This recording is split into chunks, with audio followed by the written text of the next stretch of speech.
If you are getting Roblox error code 920 on your system screen and searching for a good guide, then this is the place for that you are searching.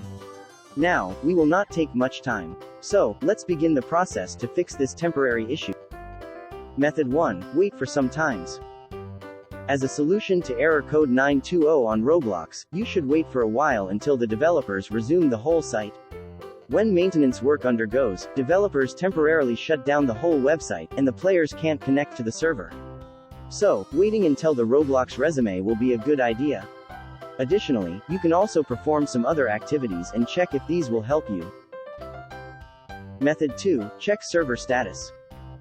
When maintenance is performed by the developers, servers are temporarily closed.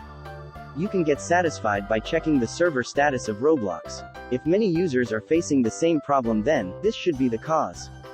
We have mentioned some best methods to check the Roblox server status. You can check it by not only a single method but many.